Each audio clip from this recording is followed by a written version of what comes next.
Zeno Miz, what's up? What's up? What's up?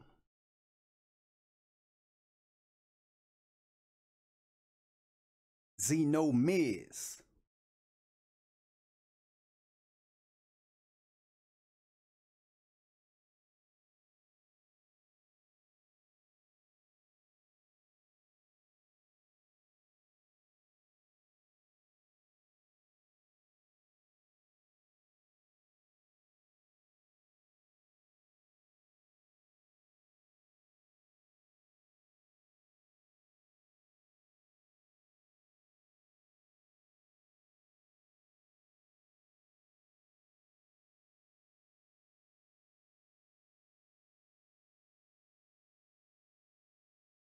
Yeah, we good. I was just grabbing my chat. I didn't have my chat real quick there. Yeah, we definitely good.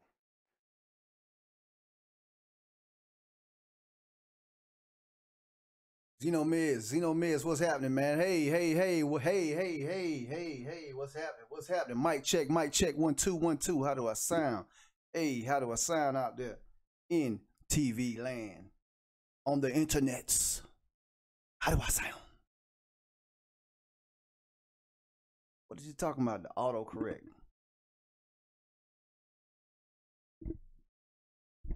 The autocorrect. Hey, man, we professional over here, dude.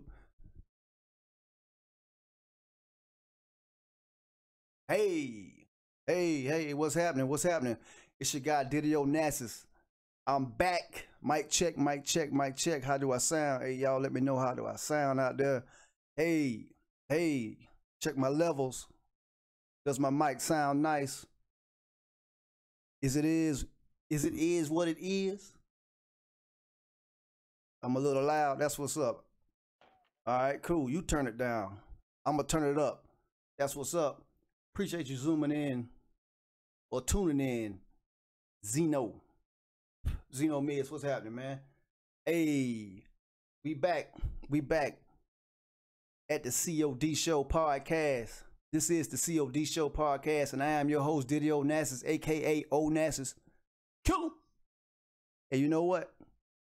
We are doing a little experiment today, man. Just a little experiment. This is the first COD show live stream. That's right, the first COD show live stream. What's up, One Eye Gamer? What's up with your man? Hey, what's happening, dude? Hey, you know what? We're doing the first dual live stream. You know what? And that's my bad. Damn it, that's my bad. I'm doing this live stream with Earl Shatter. Earl Shatter, that's right. E. Well, you can read the thumbnail. You already know what time it is. ERRR. My bad. Too many R's. ERRL. Shatter. SHATTER. What's up, man? Tune into his page. If you don't already follow him, you can check out the dual live stream. Open up 2 tabs. That's right. Not 1, but 2 tabs. Check out us both while we're doing the live stream. But, you know, go ahead and drop a sub on Earl. This is. This is. I see you one. Hey, this is a dual live stream, man. This is a little experiment. But check me out, though. Check this out. Mic check, Earl. I want to introduce the COD Show podcast to my homie Earl, a real killer. He's a real gamer. He's a real, man, what do you call it? He's a real humble individual, man.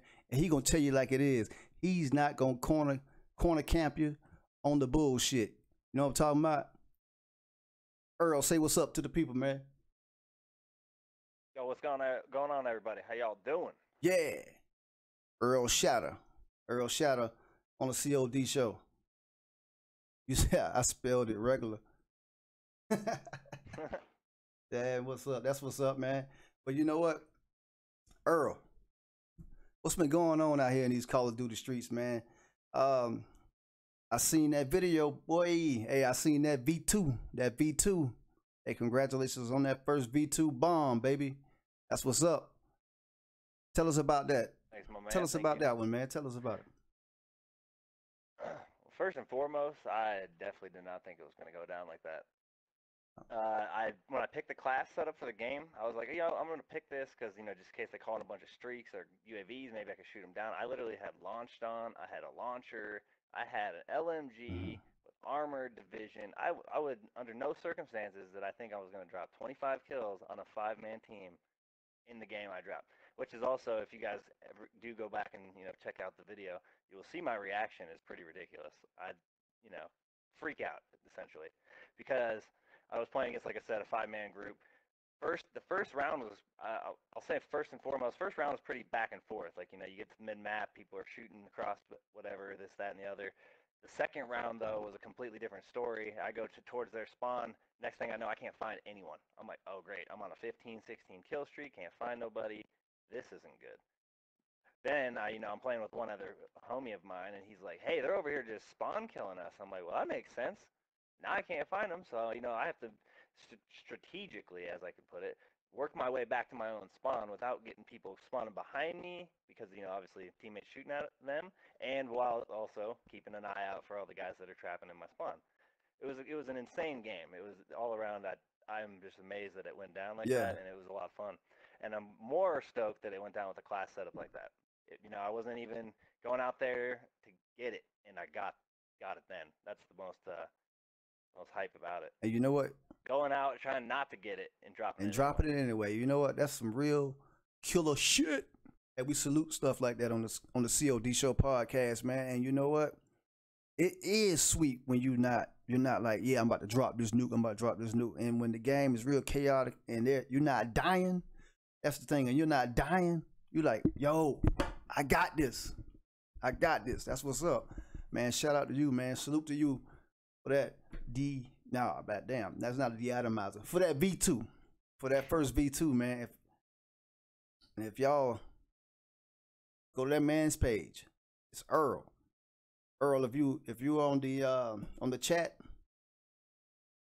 drop a yo in the chat so people can hit you up. Grab the link to your channel, I bet I can get it. Shout out to King Cali. What's up, man? King Cali. A real killer. But yeah, Earl. So what else going on out here in these Call of Duty streets? How you feel about Winter Siege? Is it snowing out there in the HQ? Because I don't know. I hadn't been on the game, and man, I hadn't been on in a while, man. Snowing as of right now. Nothing's new yet. Oh yeah. Nothing's new. Nothing's added yet. I think it's added at 10 a.m. tomorrow morning. I'm not sure exactly, in what fashion they're gonna add stuff. I do know there's supposed to be some new weapons. Some melee, a couple melee weapons, an assault rifle, I think a submachine gun and a light machine gun. Yeah, I seen. It's going to be lit. I'm actually pretty hyped about the way they're going to drop DLC. It'll be interesting to see, in what fashion you get them. Like, I don't know how you're going to unlock the weapons. Is it going to be like Infinite Warfare? Yeah. Or is it going to be more BO3 style where you have to pull the weapon out of the box? Who knows? Hey, man, I thought really it looked pretty dope from what I saw, but I seen some fake news. I seen some fake news on my Instagram page about Winter Siege being live now, and that was probably around, I don't know when I seen it. It might have been around 10 a.m. or something like that. But that's that fake news. Shout out to Liv. What up, Liv? But yeah, fake news is out there. But like you were saying, man, Winter Siege, that look like it's gonna be the joint. They're adding some stuff, some respectable things to the game, but I heard it was a new game mode that they were introducing. I don't know which one. I don't know which one it is. I think they're bringing gun game in. For sure. God. I think that's what I heard. Gun game, bro. On World War II, it'll be interesting. Man, gun game. Okay, all right. Well, hey, man, I guess what they're doing. I thought it was gonna be kill confirmed. Hardcore kill confirmed. But hey, I'm just old. Technically, that wouldn't be. I don't know. See, that wouldn't be new to that style. Yeah. Because that'll just be them adding that. I think eventually they'll have to add that. I think enough people want that hardcore kill confirm. I would even play that. I don't play hardcore very often, but I would play hardcore kill confirm just to go out there and destroy people for fun. For fun, right? Get many kills as you can. Yeah, man, and that's a fact, man. And man. Anyway, I don't want to go into a rant, because this is not about me. This is about Earl Shatter, a real killer, a real Call of Duty killer. That is. Hey, man. Salute to you for the success of your channel.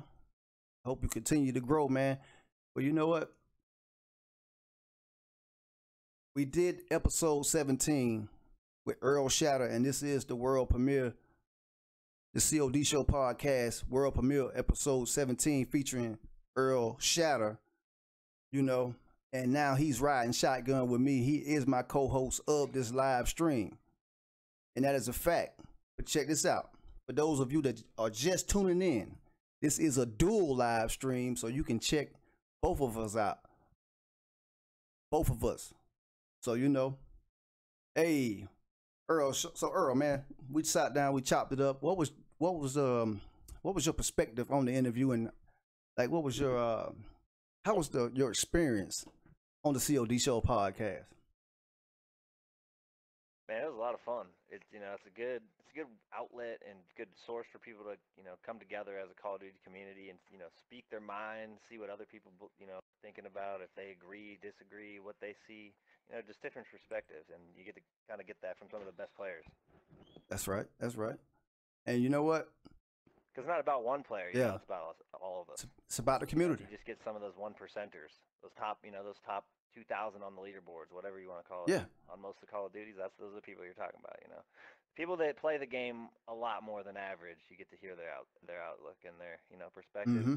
and it's cool to be a part of that. And it's cool that you brought that to this community that's pretty much lacking something like this, especially for games. Especially games of our kind, like Call of Duty, that's played every year by millions of people, religiously almost. That's right, worldwide. And we're trying to take this worldwide. That's why this is the world premiere. And every day this man streams. He world premieres his shit every day. I might stream once a week if I'm doing the show. But this man goes worldwide every day. So salute to that, man. You put on a show every day for your people, and we gotta start to recognize that y'all guys are gladiators out there in the sport. This is a sport, man. Do not get it twisted. This is a sport. This is a sport. We gotta elevate the game and keep on pushing the culture forward. So that's why I want to go ahead and get into episode 17, featuring Earl Shatter. Bear with me as I do this crossover, this AI crossover into the episode. Let's get it.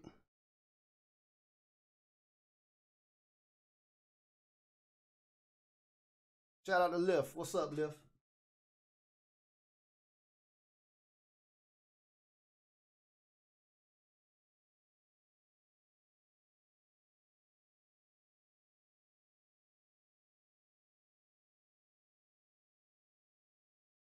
This is Earl Shatter, and I'm tuned into the COD Show Podcast. Welcome to the COD Show. COD Show, ho, COD Show, ho, yeah. Welcome to the COD Show, player. Yes. Welcome back to the COD Show Podcast. I'm your host, your guy, Diddy Onasis, a.k.a. Onasis. Kill him. That's right, Onasis. Kill him. And tonight I have a special guest indeed. I call him the one-man army. That's right, representing the XoBoomin clan. XoBoomin, shout out to XoBoomin, matter of fact. Appreciate y'all's support of the COD Show Podcast. I support y'all to the fullest. You already know what time it is, man. I just want to introduce y'all to Earl Shatter. What's up, Earl? What's up? Yo, what up, everybody? Earl in the house. What's up, Earl? What's up, man? Hey, Mr. Shatter, Earl Shatter. What's up? What's happening? A real killer. And you know what? I gotta congratulate you on the success of your channel, your YouTube channel. You already know. Everybody that's listening, go and check out Earl Shatter. I don't care if the interview hasn't started yet. It doesn't even matter. Go and check out Earl Shatter. YouTube, Earl Shatter. All right? Right, that's a fact. Tell him Diddy Onasis sent you. Once you get into the stream, tell him Diddy Onasis sent you. Yeah, so that, to be clear, that's ERRL Shatter. SHATTER. That's right. Earl Shatter, baby. Earl. Let's get it. Let's jump straight into the interview, man. First question. What's your gamer name and gamer tag? Always Earl Shatter? No, definitely not. I actually had a couple. If I had to, let me try to think. If I had to think of my first one, I want to say I grew up in Alaska, so I had mine was AK Green Monster. I want to say it was originally. Okay. Because I was like the Hulk, I kind of felt like the Hulk in the game. Okay, that's dope. That's a dope one. The Green Monster. Yeah, it was AK Green Monster. So that's what I liked it because I'm about originality. I don't like numbers in my name. I don't want underscores in my name, things like that. So at the time, it was something I was able to get and capture, and no one else had it, and I was cool with it. And that was 11 years ago. Hey man, that's dope. That's dope. Even I'm the longer. same way. Matter of fact, my name was Diddy Onasis before I actually started, in need of any type of gamer tag. That was my name in real life. So I looked up. I was like, shit, I get to keep my real name and not to have to put stars or underscores or 1, 2, 3s or any of that into my name, man. So anytime you see anybody with a real name with no numbers in it, I think that's the dopest thing alive, man. Even I was looking at somebody's stream, shout out to Ears. Ears has a name. His name is Ears. That's his gamer tag. And he's a young dude. So how in the hell did he do that? Did he buy it from somebody? Because somebody had to be named, Ears. You're like, what? How did you come up with that, homie? Like, how'd you get that? Exactly, man. But shout out to Ears, man. But that's not why we're here. We're here to talk about Earl Shatter. Let's dive right into it. I want to know your first experience with Call of Duty, like the franchise. When was you introduced to the game, and where and when did you experience the game for the first time? So the crazy thing is, as I think I was around 15 years old. I want to say it was about when Call of Duty 2 came out. And at the time, Xbox 360, had released maybe like a month before. And I was like, I got to get an Xbox 360. So I saved up, I got a job, I think right after, a couple months after that. Got a job, it was my first job ever. Saved up money. Went out, first paycheck, bought a 360, bought Call of Duty 2, and I was never more hyped in my life. Wow. Obviously, 1, because I bought it myself, and 2, because I had this game. At the time, it was different. Call of Duty was something new. Even at Call of Duty 2 being what it was then, not having much of a multiplayer, it was new. You got the campaign, you got to hear this military story, this background that you may have never heard before, and it was interesting. So that's what kind of sucked me in at Call of Duty 2. Okay. But being a part of the series, the multiplayer wasn't really progressive until we got to Call of Duty 4 Modern Warfare. And that's obviously where the real suction came. It really sucked me in then when all that online was there, the grind was there. And what year was that? So we can put it into context. I want to say Call of Duty Modern Warfare was 2007 for sure. For me, when I got Call of Duty 2, it was 2006. It was like early 2006. Okay. Wow. Look at that, man. Just like that. 10 years, over 10 years in the game, man. Just like that. Salute to that.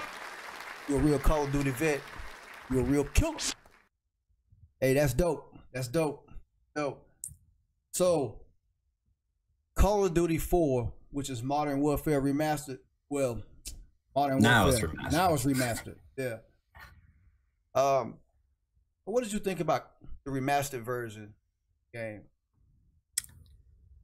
Honestly, I thought it was a good idea. I support the effort that they put into it. In a lot of ways, you got to think when you're remastering a game, you're remastering something people love. So you're going to have the nostalgia effect. You're really going to bring people into the game, but are you going to be able to hold them? And that's the trick. Right. Because, remastered was a good idea, is a good thought, but then they start going, you get the game's longevity and they're thinking about how can we keep people in this? Then they start adding weapons that don't belong. And then pretty soon, it's not a remastered game of what you know. It's a game that you knew with new additions. That's right.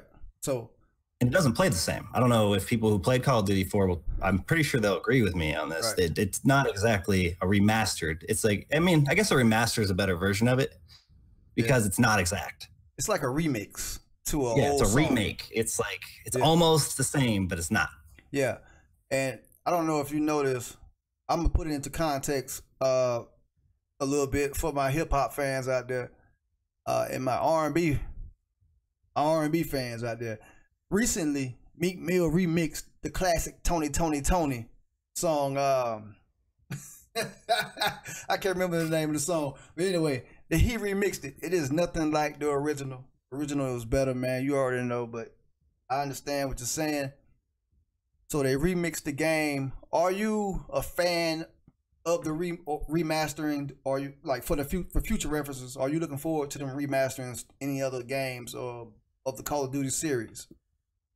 Honestly, I guess it depends on what the Call of Duty series has to offer us in the future. That's a fact. That's really what it comes down to. If they don't have something better to offer, right? You know, like if the remastered game that they come out with, say they come remaster Modern Warfare 2, Modern Warfare 3, Black Ops 2, any of those legendary games you can come up with, it's going to be hard to put a new game side by side with one of those fan favorited games. I mean, they remade Call of Duty 4. It is a fan favorite game. It's, you know, it is the base for the franchise. It's online experience, the whole thing. But that's what, you know, if you had really taken the fan choice, you probably would have ended up with like MW3, maybe MW2, maybe, you know, probably Black Ops 2. And if you take any of those games, there is nothing that they're currently doing that competes with some of the things that people liked about those games then. That's a fact. It's a fact. Man, I couldn't say it any better. Especially Black Ops 2 and Modern Warfare 3, you know, classics. I wouldn't mind either one of those being remastered or them maybe even just taking it and tweaking it a little bit and calling it something else, man, you know, whatever. But at what point, since you're a Call of Duty vet with over 10 years in the game, at what point and what series of Call of Duty did you say you found your groove? What series and what game did you feel like you were like, okay, I'm good at multiplayer? So it's crazy. It's crazy to think about. I think it was around Black Ops 1 when I started to take the game a little bit more serious. I wouldn't say I was a real good player, but I was like, you know, I'm tired of dying more than I kill or whatever. You know what I mean? Like, I don't want that to be the consistent gameplay that I offer myself, because that's frustrating. Anybody knows that. If you're not good at something or you're always losing, it's frustrating. Simple. That's a fact. So I was like, I'm going to get better at this game. By the time Black Ops 2 rolled around, you know, I had a lot better feel for that style of gameplay, you know, because you go from like Black Ops 1, I think Modern Warfare 2 before Black Ops 2? I get confused. I want to say Modern Warfare 2 was after Black Ops 1, right? Modern Warfare 2 was after Black Ops 1, I believe. 2, I think that I can't even remember. You know what? I'm not sure. I didn't start until Black Ops. Actually, I think Black Ops 1 might have been in between. It was in between MW3 and MW3 came, and then it was Black Ops 2. Yep, I know that for a fact. So those were the three games. Like MW3, I was okay. I was all right at that game. I never really went for Moabs, anything like that. I never tried the nukes. It wasn't that part of the game hadn't really appealed to me yet, because I wasn't dropping stuff consistently to be like, that's what I'm going for. I'm going for the highest thing there is. Yeah. It wasn't in my realm of thought at the time, and I didn't really care that much. Got you. Then we came Call of Duty Ghosts, and I played that game the least, and that's where I actually started to notice, you know what, I'm actually starting to pick up some pace in this game. Okay. And I actually took, I would say the next couple of years, it wasn't until Infinite Warfare that I actually came back to Call of Duty as strong as I have. It was, you know, I took it was like Ghosts, Advanced Warfare, and Black Ops 3. I played the least amount of Call of Duty in those 3 years than I did any of the other time. Okay. So, and it was like a transition time, because it was like, we're moving from like I said, I'm a Call of Duty veteran. I'm used to the boots on the ground, the adaptation from boots on the ground to boots off the ground, especially when, you know, you're dealing with AW, which was just a change altogether. Right. The whole idea of it boosting super fast in different directions. Right. I mean, you know, then you got Black Ops 3, which in my opinion has one of the worst movement systems we could have ever asked for, as far as like how the movement feels. And then you go to IW, and IW is kind of like, I would say the black sheep of the family of jetpack games, but in my opinion has the best movement system, has the best flow and feel for a game. It was extremely action packed, man. In my opinion, it was. You could flow from wall run to wall run flawlessly. Exactly, flawlessly, man. It was a beautiful game to me. It was like fucking poetry in motion, man. If you ask me, man, it was dope. It was a dope game. But I'm glad you brought up Advanced Warfare because Advanced Warfare was the jetpack. That was the start. You know what I mean? That was the start of jetpacking in the sense of Call of Duty. You already had games like Titanfall and what have you that already. Halo, I mean, is a complete experience. Exactly. Similar idea of that anyway. Exactly. So Advanced Warfare, did you get as Advanced Warfare? I mean, not get it as in got the game, but did you get it as a game like, okay, this is where we're going now with the boots off the ground? Honestly, when I made the transition, I was excited for the game because I was like, this looks crazy. Like when you saw the idea of the exosuit, like the idea of it was crazy. Right. But after playing it as long as you do, you kind of like going back now, it's the best way I can explain it. Is like at the time, it was the most relevant Call of Duty. So I mean, you're basing it, the last one before it was Ghost. And I mean, I'm sure a lot of people will agree with me. Ghost is the least innovative Call of Duty to date.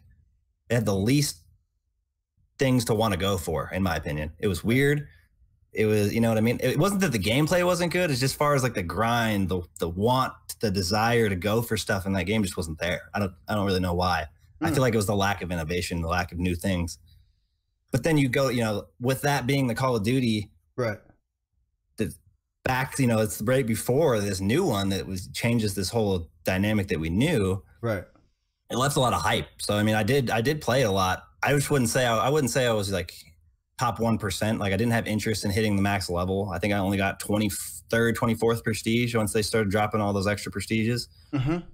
And then, by that time, Black Ops 3 dropped. So I was like, oh, time to move on. And so would you say that, Ghost was what was your least favorite Call of Duty series up to this point?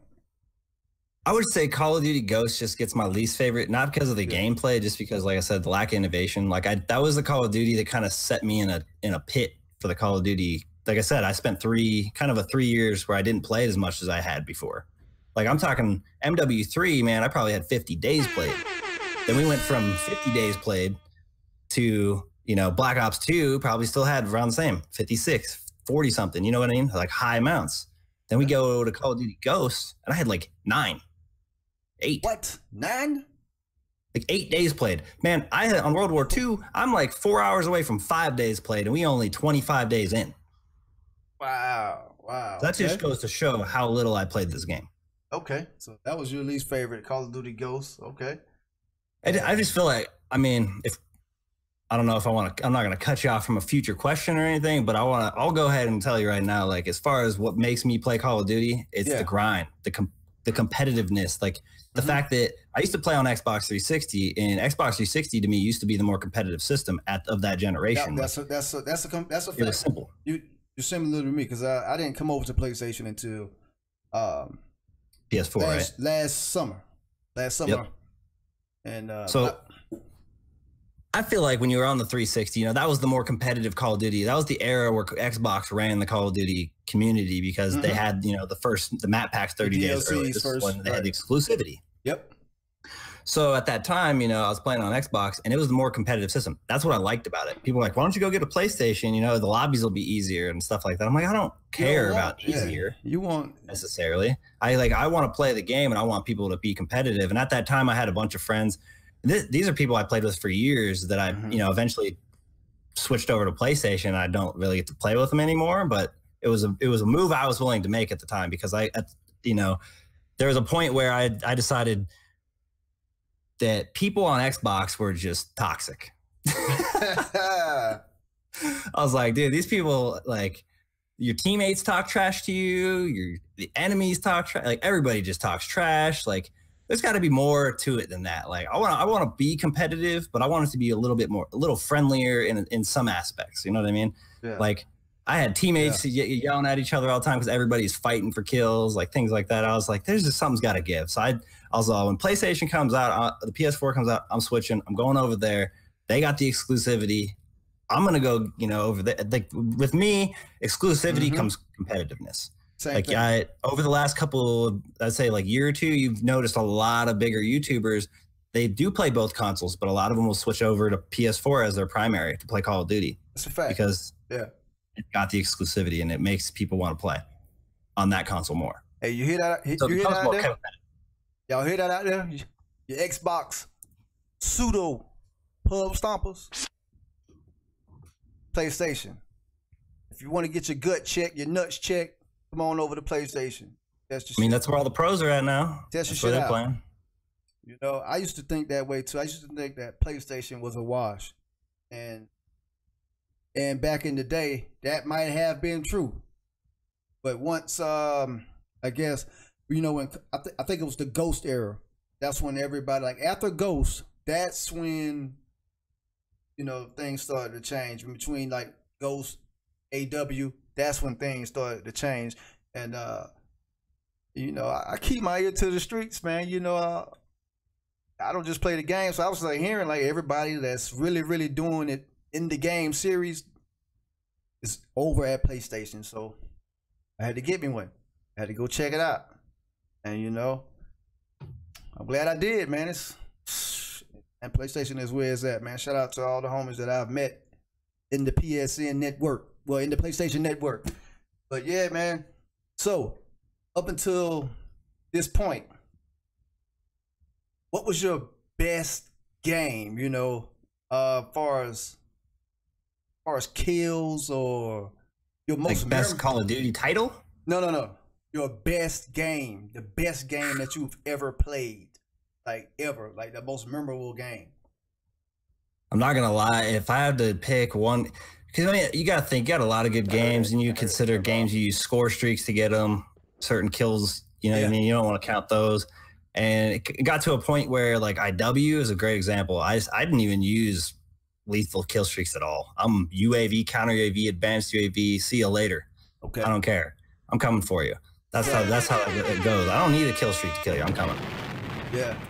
So there was a specific game I was playing. I remember it like it was yesterday. I'm running Type 2 on freaking Terista, killing it. We were in TDM, granted. Remember this. TDM. I think we were winning 55-35 when I realized I was 42-0 and I was 8 off a double deatomizer when the game robbed me and called in my nuke instead of my advanced. And so I've literally got a 42 KD. Oh, I got you. You forgot to hit the down button instead of... No, I hit down and it like went down, but it went up. So like that's the best way I can explain it. Like it just was like, nope, you're calling in a nuke. We're ending this, so you can't do this no more. Yeah, so the system hated on you, man. See? So damn. How it's my best game is not only was it like literally the most ridiculous. I got 40 kills in 3 minutes or something, 3.5 minutes. Wow. Hey, I was slaying people. So when I got to that point, I'm like, I called that in and I was like, you know what? It'll always go down as my best game because I wasn't close to dying. Like I was just mowing people. I was trying to call in another advance at the time that I literally called in a nuke to end the game. I didn't die. Hey, you know what? Infinite Warfare, man. Infinite Warfare. That game, it's wide open.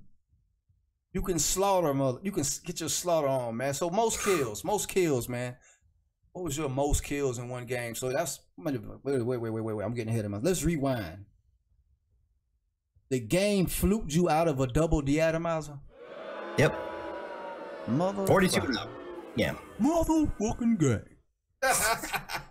Oh man, that's crazy, man. I will follow it with there was a stream that I had. Okay. Where I can't pinpoint. I wouldn't say it was my best one game because you couldn't do that, but it was my best 3 games in a row of all time when I dropped back to back deatomizers with those. Oh, okay. Back to back. And that was just something else. Like I don't know if the kids were asleep. I don't know what happened. Hey man, one thing Infinite Warfare that we can count on Infinite Warfare to give us, they always had fresh noobs. Everywhere, man. Everywhere. That was the beautiful thing about that game. Most kills. Most kills in any Call of Duty series. What was your most kills? I want to say it was Black Ops 3. I want to say it was Black Ops 3. Did they have dogs in Black Ops 3? No. It was Black Ops 2. Damn, okay. It was Black Ops 2. I went 118-6 on Nuketown. Okay. Got double dogs in one life. 100 and what? Like 100. It was like 118-6. Hey, kid. I've never even got that many kills again. Yeah, man. Hold up, man. Hold up. Wait. All right, sit. All right. All right, man. All right, what was your most kills? Your most kills in any Call of Duty? My most, are you saying like most kills total? Or are you saying one match? One match. One yeah, game. definitely for that Black Ops 2 match. That's what I'm saying. You hold on. Did you say 118 kills? Yes. Damn, man. Oh, shit. 118 kills. It don't matter which game mode you playing. That is the shit. Man, we salute real killer shit like that on the C.O.D show, man. Shout out to that, man. Shout out to that. We're going to drop the bombs on that. We're going to drop double deatomizer bombs on that.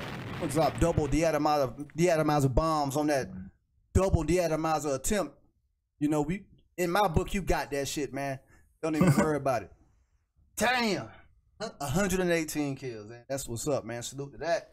Salute to that. And you know what? You're playing core and had 118 kills.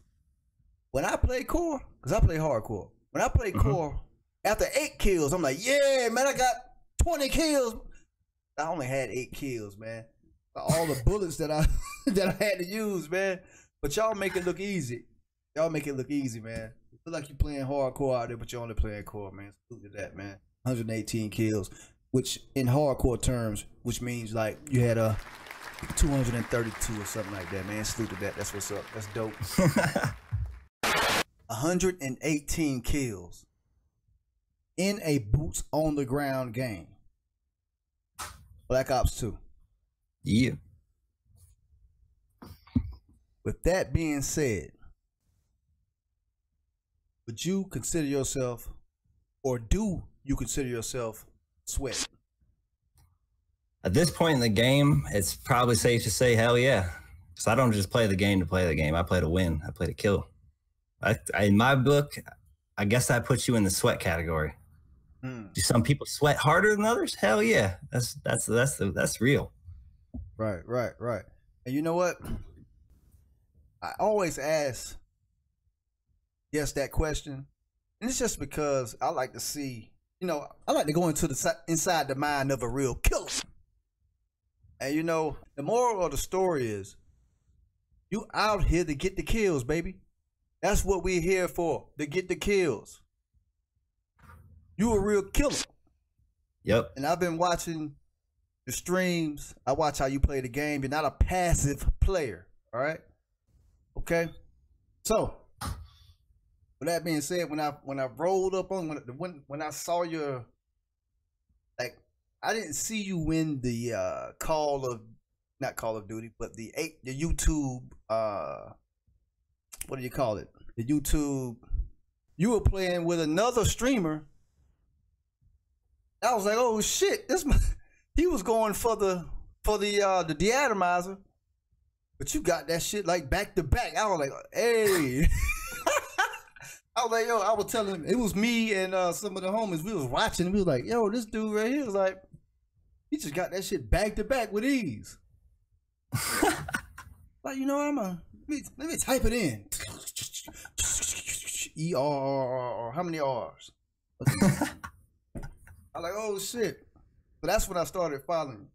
I'm like, yo, he is dude killing it. He's getting the kills, baby. And that's what it's all about, man. Being that you dropped 118 kills, being that you dropped double deatomizer, we're gonna call it, we're gonna own that one. Even though the game fluked you, we're gonna own that. It's all good here on the C.O.D Show podcast. All right. Hate mail. Did you get any hate mail? And if you have, does any one of them like stick out? Can you give me like maybe one or two examples of the hate?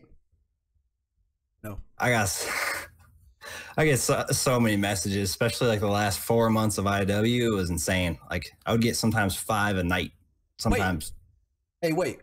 Something like that, you know? What did you just say? The last 4 or 5 months of IW? Yeah. So let me inform you on something really funny here. Okay, go ahead. When I first started playing IW, I wasn't like necessarily bad at the game. I just didn't care. I didn't care enough to like, you know, let me get real good at this. Like I wasn't going for deatomizers at the time. Okay. And I got to this point, I'm going for a deatomizer. It took me a long time to drop one, just one. That's a fair. Okay. I took a break from the game for a couple months. I played it here and there, but I didn't play it every day like I do. Took a little break, come back. I don't even remember exactly when I came back. Something like right after the first DLC or something came out, second DLC maybe. Okay. Come back. And this is actually the time I met my boy Lift Hunt Game. Big shout out to that homie. Yes, sir. Shout out to Lift. June, I think it was around June, middle of June, I met that homie. Him and I decided we were going to start playing together. Now, at this time, I wanted you to realize I had less than 10 deatomizer strikes. Less than 10. I don't even know exactly how many I had, but it was less than 10. Okay. And I remember telling him, I'm like, you know what? We only got like, 4 or 5 months left. I'm like, I'm getting 100 deatomizer strikes. Like, I'm not going to leave this game without 100 deatomizer strikes. Like, that's just not happening. So I set that goal in my head. And let me tell you right now, when I set that goal, I was talking to myself. I'm like, yo, you are insane, dog. Like, you have less than 10 in 7 or 8 months. Now you're trying to get 100 before the end of this game. You're crazy. Yeah. But I was like, I'm going to do it. I'm going to grind. I'm going to get this. And next thing I knew, I would drop 1 DAT, then a day would go by. I'd drop another DAT, and a day would go by. Next thing I know, I was dropping 3, and then 5. And then I think the most I dropped in one stream was 6. And I'm telling you, like, just next thing I knew, it was a regular thing. Like, I'm telling, like, daily. There would be days, there was days where I didn't get one for like 1 or 2 days. But then that day I got one, I would get 2 or 3. Yeah. It would just make up for all the days I didn't get them. And because you got to think, I'm working off days left. So there would be a point where I was like, oh, I have 80 days left, but I need 85 nukes. Wow. So I, started grinding. I think I hit yourself on a timetable. I think I got something like from that point to the second to last day of IW. So it's mid-June to the end of October. Yes, sir. I dropped 115 plus deatomizers. Man. That's what's up, man. Oh, shit. Hey, you know what? We salute that, man. On the C.O.D. Show podcast, man. Big shout out to Earl Shatter, the Atomizer, Microwave, Express.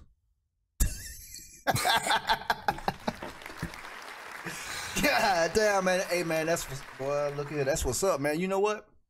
It's hard. Like you said, it was hard to get the one. It's hard to get one. Talking about 100 and what? I ended up with 125 on the dot.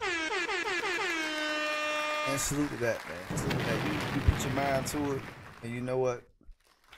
You put the work in. You put the work in, you got it. That's what's up. Infinite Warfare, baby. Infinite Warfare, man. And salutes to that huge accomplishment, man. Like I was saying, but we were saying 4 to 5 months inside the cycle of Infinite Warfare. Yep. Did you notice the change, like in gameplay with all the flashbangs and the blackout grenades and the fucking camping and all kind of crazy shit that started happening at the end of the game? Like probably from the moment in? They announced that boots on the ground was official, that game was screwed. Yes. Thank you. Simple. Man. Simple as that. I dropped 125 deatomizers, and in that time, I probably choked over 200. Exactly. It was crazy. Crazy stuff. Freaking Augur, whoever his idea that was, you're insane. A model.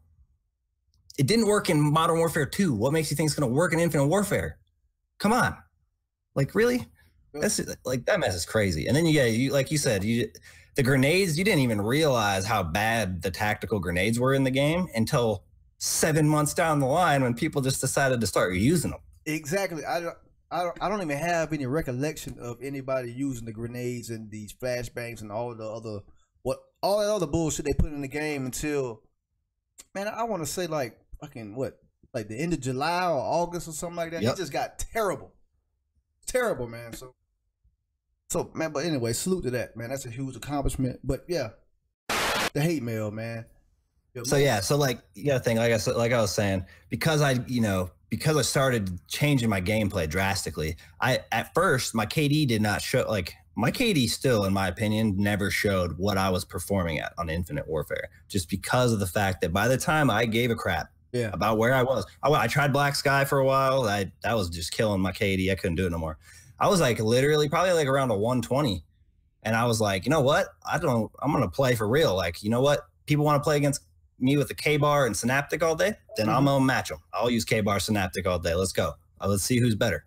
Eventually, I just, my KD started going up. I think when I stopped playing IW, and this is with like 166,000 kills, I was still pulling my KD up daily, and it was at like 188. So in that little amount of time, my KD went up drastically, like from 50,000 kills with like a 1.4 to up to like 166,000 kills. We're rocking almost a 1.9. Salute to that, man. That's the smoke. So people see my stats, and sometimes they'd be thrown off. They're like, this dude's dropping 4.0 games every game. Like, they don't believe it. So then I get in a game. Now the funniest thing for me is because, like I said, I make videos occasionally, but I'm a streamer. I'm on stream a lot. Most of the time you see me in the game, you could look me up. I'm probably live. It's a good possibility. So people like to, I'd get a message. There would be a game I'd, drop back-to-back deatomizers, 2 games in a row or something. Someone would be like, 2 kids would send me a message. Nice aimbot. Yeah. Aimbot, man. I get that a lot because I play on a high sensitivity. I think I played around 12, 13 on IW. I play around 11 on World War II, just to give you like an idea. Yeah. So I play pretty decently speed. People are like, how the hell do you even aim? Yeah. I don't know. It works. Yeah. Like, people would literally send me a message. Nice aimbot. You're cheating. How do you know I'm around the corner? Like, I'm like all the funniest things you could ever imagine. And my response 80% of the time would be like, hey, nice to meet you. By the way, I'm live. Come check out my channel and see it for yourself. That's right. Most of the time, people would come to my stream and be like, they would end up apologizing. You send me hate mail, you come to my stream, you end up apologizing to me because you said something that wasn't true. Yeah. Hilarious. It's more rewarding than beating them and dropping nukes on them. That's a fact. Simple as that. Turning that love into hate. That's a fact. But I will throw one person out there because it's kind of funny. I'm not going to name his name, but this kid was so determined that I was a camper. Okay. He's so determined I'm a camper. He still to this day has gone to my other teammates' channels to tell them I'm a camper. Wow. But the reason he stands out is because he sent me a message and I replied back to him. He was like, I'm not even, he said something about me being a camper, blah, blah, blah. I'm like, I replied back. Because you gotta be careful. That's one thing I can greatly warn all you great players out there. If you smacking kids, just be careful what you say back to them because they can get you in trouble. Right. And it's really dumb. Like I've literally had friends that couldn't get on their account for a month because they got comm banned for replying to a hate mail. Yeah. So that's very real. I had some friends that had been timed out for a month, but you get your little warnings here and there. But so for me to prevent that, I don't, I try to be just don't say anything back. I don't civil in a way. I don't even really say whatever. I'm like, you just say whatever. So I'm like, I told this kid, I'm like, he kept messaging me, and finally I was like, I blocked him. Right. So then I had to block his brother because his brother started coming. Then he got on 3 different PlayStation accounts. After his brothers got blocked, he got blocked. He got on 3 more accounts to send me messages to tell me how no one gives a crap about me playing games. What? And I was like, bro, I'm blocking you on all of these. Like, go away. And then I find him later. He starts coming to my stream with different names, and he keeps telling me I'm a camper. And then finally, I keep banning all his names, and then he goes to my friend's channel and does this. Hey man, what did you do to him? Oh God, what the hell? That was weird. What did I don't even remember. I think one game I made him quit. He quit, and then I nuked the team that he quit off of, like right after. And I messaged him telling him, you quit because you knew you were getting nuked, basically. And, kids these days, they're even sweaty remotely. You started the fight. Hey, man. All right. Anyway. All right. So let's get to the love, man. Playing the way you play. And showing the love that you show. Being the sweat that you are. Uh-huh. I know you get a lot of love out there in these Call of Duty streets. Yep. Can you give us some examples of the love that you get, and can you give the shout outs to the people that show you the most love? Well, if I'm going to show love, if I'm going to give a shout out to anybody, I got to give a shout out to my entire XoBoomin squad, even the recruits, everybody that's part of the team. They show me the most love of anybody in the world. Like, there's no group of people that I could appreciate more than these dudes and what they're doing for me. And these people in general, the ladies, there's a couple ladies in there too. I appreciate all of them. Like, they come to the streams. They're constantly like, try to be the first ones there. They're the moderators. They're the encouragers. Even on a bad day, they're there to show you love and help let you know that, hey, no matter what day you're having, we here for you, man. Like, right. You're out there, you're killing it.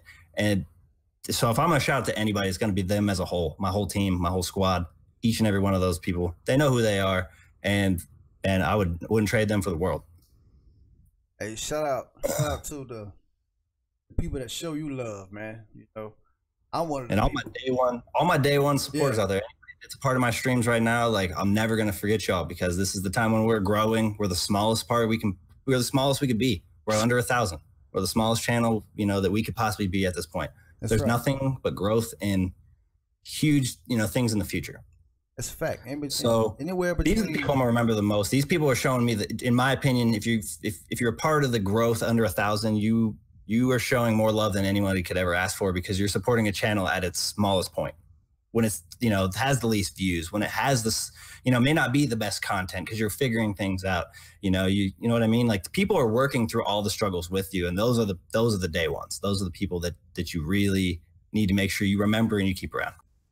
So let's get into a little bit of stat talk. All right. Stat talk. And you know what? My bad. Shout out to all the people that show love, man.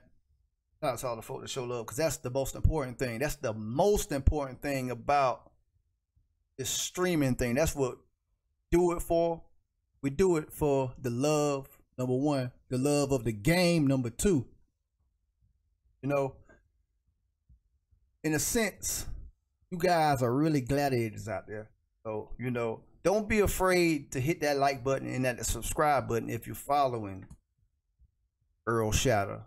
If you're following anybody, go ahead and hit that like button, hit the subscribe button.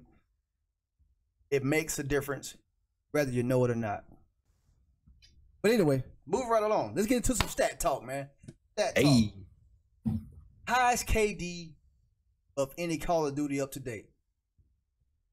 Highest KD any Call of Duty up to date. Damn. I want to say, I think Black Ops 1, I might have had like a 228. Smoke. Maybe no, it was Black Ops 2. Let me lie. It was Black Ops 2. Black Ops 1, I had a 178. Black Ops 2 had a 228. That's smoke. Salute to that. That's definitely smoke, man. I will add, okay, if I continue to play IW and continue to play, especially at the rate that I had been playing when I switched over to World War II, that would be the one, hands down. I could easily do that over time. Okay. At least get it, if not higher. I think 2.3 about where I could do it on there. I think that seems about right. Hey man, I think you can hit that 3 point. Let's see you at a 3.05, man. That's what I thought. I thought you were over a 3 KD. So let's talk about nukes. We already know the Infinite Warfare de-atomizer count. That it is 125 on the dot. V2s. Any V2s as of yet in WW2? Oh no, the only V2s I got is like 10 chokes. How close did you get? The closest I've got, I think I was like 3 off, and the game ended. It was pretty tragic. And you know why? You know it was awesome. You know what, man? If the score, if the max kill count was at 100, it would be way easier. Come on, man. What are they doing? And what are they doing in kill confirmed 65 kills? What are they doing in team deathmatch with 75 kills? You can't do it. You can't do anything with that, man. Well, you can drop I want to say I dropped a 52 and 8 in kill confirmed, and okay. In order to do that, I literally didn't. I got like 3 confirms. You can't drop that many kill if you're confirming every kill. You ain't doing nothing. You ain't getting nothing. Think about this. I remember playing Infinite Warfare. When we hit 65 kills, that was the time that you like, hey, stop getting tagged, especially if you wanted to do a little something. That's in Infinite Warfare, but the pace of that game was insane. But so this is a different type of beast that we're. So since we're talking about it, how do you feel about WW2? On the real, I if I'm being honest, I love the game. I like the idea. It's crazy to think that we have to go back to this movement system that no longer we're no longer used to. The idea of being boots on the ground. There is frustrations with it because I think a lot of what takes some of the entertainment from the game and some of the enjoyment from trying to play World War II is that you have all these people that are haven't adapted to this game, or it's their first Call of Duty and they really don't know much about playing Call of Duty, and they're playing the game like straight, just like douchebags. There's no other way I could put it, because they're doing it on purpose. They're sitting in the back. Like, you play I literally played a game of domination. Mm-hmm. Where we won the first round 100-29, and the entire time it was because the enemy team didn't want to play. They were just sitting in their corner of their spawn. We had them trip capped the entire game pretty much. They didn't move. They didn't care. Then when they flip spawns, they would do the same thing. So I find that in World War II, just in general, the anticipation of people being stoked to go out there and run around and play is not there. You just know when you get in a game, are they going to sit? Are they going to play? Are they going to sit in the corner? Are they killed? Are they going to use the fire shotgun that for some odd reason exists? Yes. You know what I mean? I like a lot more of this game than I don't like. There's very little I don't like. Like I said, I don't like people camping. I feel like the camping and the head glitch thing, the way people are playing, is more based on them not wanting to go out and they're just afraid of their stats. They're afraid of doing bad. They're whatever it is. They are afraid. It keeps them afraid to play. They're afraid of losing a gunfight. The way they've lost these gunfights in IW, they are afraid of losing these gunfights, man. It's wild. It is crazy. Like you said, it's frustrating as hell, man. Perfect example is everyone will agree with me. You get USS Texas on World War II. Oh, you might as well just throw your controller at the wall, because even if you kill them, they're gonna show right up in their spawn. They just show up and snipe, or they don't move, and it's pointless. Why even have the map? Why even play? No, you can play better games in the 1v1 pit with 6-on-6. That map sucks ass. I said that, man. That's not. And I will say, playing with a party right now is not perfect either. What's your favorite game mode? What is your favorite game mode? Yeah, of all time. It's changed, man. Of all time, my favorite game mode was Sabotage. I don't know if y'all remember that game. That's a Call of Duty veteran game mode right there. I think I remember Sabotage. It's similar to Search and Destroy. You had one bomb. Yeah. But literally the game went, if you planted it, the only way to win was plant it and it blow up. But at the same time, it was similar to any other objective game mode, to where it wasn't you die in the game, the round's over. It was continuous.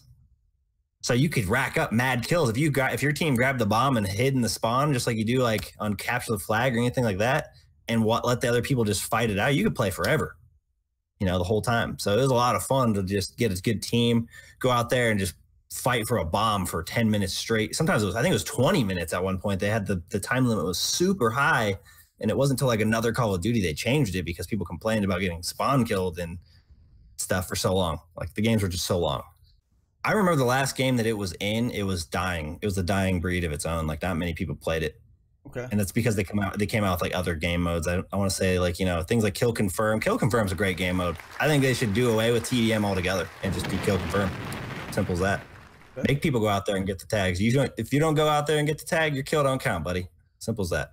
You know what? That crank and the crank is dope. Crank and kill confirm combined would be the shit. Dude, cranked on IW, cranked on Ghost was okay. Like I played it quite a bit. Yeah. It was okay. It could but be when hard. You put it on IW, oh my God, it was a blessing. You know why it was so dope on IW versus Ghost? Because on Ghost, the maps was so big. Yeah, it was hard to get to somebody in the time. So you were going to explode regardless. But IW on IW, man, one map to the other. What? That would. Man, if they did that and made that a real like kill confirm crank combined, that would be the shit. Dude, some of the most hyped deatomizers. Yeah. Cranked. Think about it. You cannot camp. That is a not passive deatomizer strike. Oh yeah. Hell yeah. Simple as that. I would love to see it. If hey man, Activision, not Sledgehammer. Who's next up? In World War II? Who's responsible for that? Yeah. Let's get it. Hey, Sledgehammer, if you're listening, Treyarch. I think Treyarch is up next. If you're listening, Crank and kill confirm combined. That's what we need out here in these Call of Duty streets. Let's get it, man. Let's get it. Call it Kill Cranked. We got this. Kill Crank. You're getting cranked off the kills. Right. Like they make the best Treyarch makes great multiplayers. One of my top Call of Duties is World at War. That's right. Treyarch made it. That's right. Great Call of Duty. But at the same time, visually, like their games they're more cartoonish to me than they are realistic. Either way you look at it, BO2 next to Modern Warfare 3, like you can tell which one replicates today and which one replicates something imaginary. I was the only one that thought about it. I always told everybody like it doesn't look as good. Black Ops it's 2 not bad graphics. Looks like cartoons, man. Like little cartoon characters running around. That's Black Ops 3 cartoons. Yeah, Black Ops 3 the same. And oh man, and I thought I was the only one that thought that, and that's what made. And the characters are small as hell, so it made me feel like, you know, versus versus IW, the hitbox is big as fuck. I mean, it's big as shit, you know. So I always thought about that. Like Black Ops 3, the characters are smaller, but anyway, man, that's a great point that you just brought up. You know. I'm not bashing on them. I don't want anybody to take that wrong. I'm just saying when it comes to Call of Duty, they make the best multiplayer experiences. They make great maps. They make great content, but their shit looks like a cartoon. Exactly. You're not on the COD show. Your opinion matters, and it's a fact that they make cartoon character looking shit. Like think about the picnic table.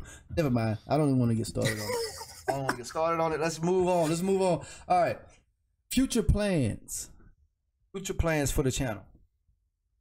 Man, I just want to make better content. As long as people are loving the content, I'm gonna keep coming. I'm gonna keep making stuff. I feel like what I expect from the channel is literally. I mean, I'm already past where I ever imagined. Okay. You know, like I'm like one day I'm like maybe I'll hit 500. My goal, like obviously we all have goals. My big goal for the channel personally is I want to hit the 100K. Okay. Just for me, just for my personal achievements, because it's like I feel like when you get your plaque, you know, as much as it's silly and it's like whatever, you know, you got a plaque. Yeah. It's personal achievement. Yeah. I can relate it to going to school and getting a diploma. It's not the idea that you have to sit there and it's terrible. It's the idea that you're accomplishing something that you set. It's like going platinum. You got exactly. It's like setting a goal and achieving it. Like that's the greatest feeling in the world. You can't beat that. That's a fact. And not only that, like at that point, you know, you have think about that, 100,000 people. That's like a good chance that at least 99,500 of those people you've never seen in your life. That's a fact. At least. It's maybe 500 of, maybe you're a cool guy and you know 500 real people and they're all supporting you. Yeah. I'm just throwing that out there. But at the same time, like that's so many people, you know, like that's where things really, really to me, like they change. but doesn't like I'm not one of those people that don't need to like, you know, the money's not a thing. Like it's not really a thing to me. The only part that money has in this whole big picture for me is that one day it would be awesome if my channel supported me to where I could do this and support everybody's entertainment regularly. That's it. It's the only thing that like I look forward to being able to possibly do in the future as far as that revolves around the money situation. Yeah. Because that's what I want, you know, that would make me nothing would make me happier than be able to sit here and do what I love and be able to, you know, make a living doing that. That's no one's going to bash on that. Yeah. That's my goals for the channel is to keep doing what I'm doing, keep growing the way I'm growing, you know, be positive, bring in people that have the same, you know, vibes as me. We don't, if you got hate in your heart, don't come to my channel. It's a fact. I don't need it. Like I rage enough at the randoms in Call of Duty. I don't need the outside world. We need all the love we can get around here. We're a community. YouTube is a community. I feel like people need to act more like it is. Not saying the streamers, but also the viewers. Yeah, you know, don't go to someone's channel, start fighting with other people. That's the community you're messing with. Like these are all people. We're all one. This is one community. Hey, salute to that. Salute to that. Hey, man. I couldn't have said it any better, man. That's exactly what we are here for. You know, we are here to grind and get the kills, but we also are here to unite people and unite the community and keep pushing the culture forward because this is a culture, the gaming culture. You know, and inside of the gaming culture exists the Call of Duty Die Hard killers. You know what? Salute to you, man. Craziest moments during the stream. Can you think of anything that happened, like the craziest thing that ever happened in this? Oh yeah, easily. Craziest experience? I couldn't tell you exactly how long it was. It was actually fairly recent. It was towards the end of IW. Okay. I was streaming regularly one day. I don't even know how many viewers were in there. It wasn't nothing crazy. I remember I got Dominion, the remake of Afghan. Yeah. Least favorite goddamn DLC map ever made. What? I gotta be honest. Oh my. Terrible. Man, come on, man. Boots off the. You don't put that map in boots off the ground. It's just something about it. Same thing with Terminal. One of the worst maps ever goddamn put in IW. Why would you do that? I don't know. That's the dumb. Oh.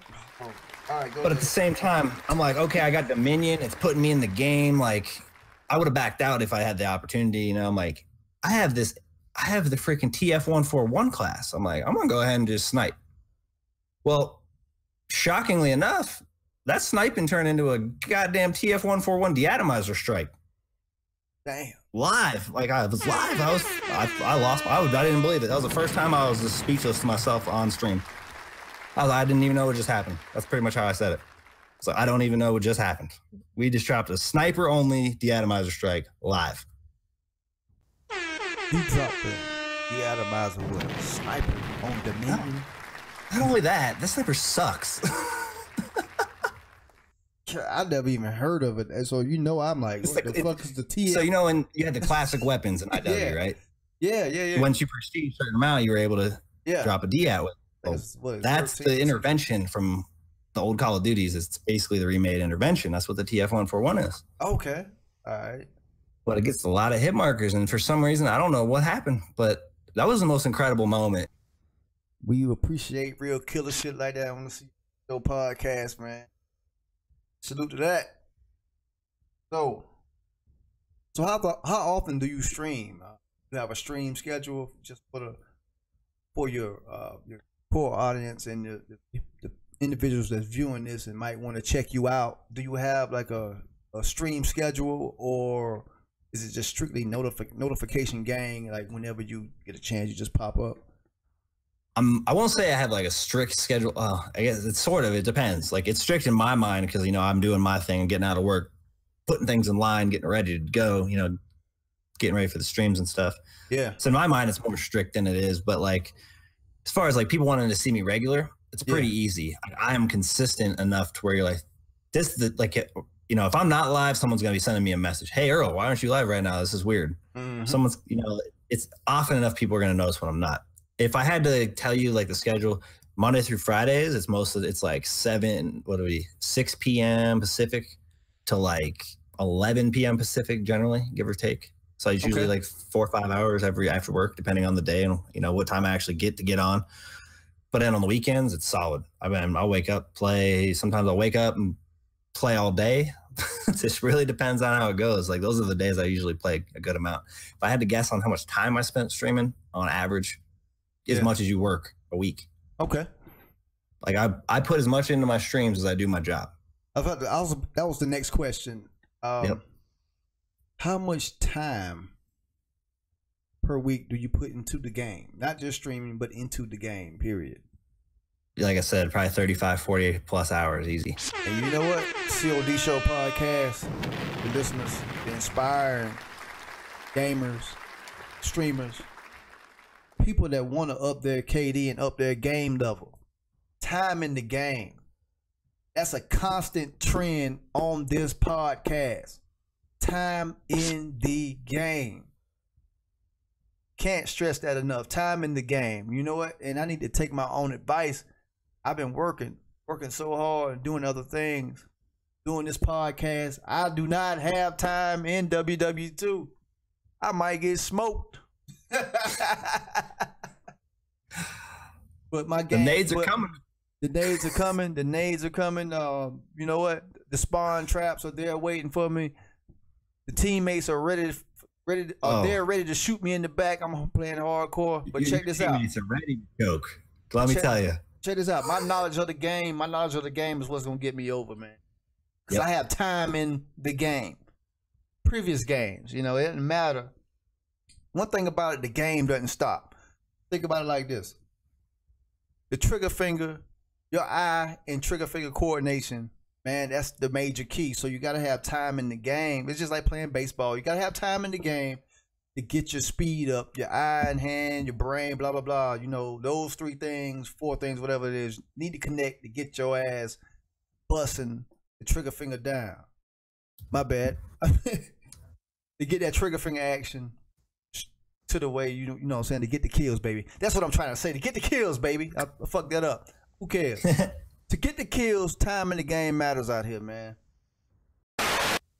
Top 5 video games of all time. This is going to be fun because it's kind of all over since I've been gaming for since I could hold a controller. Okay.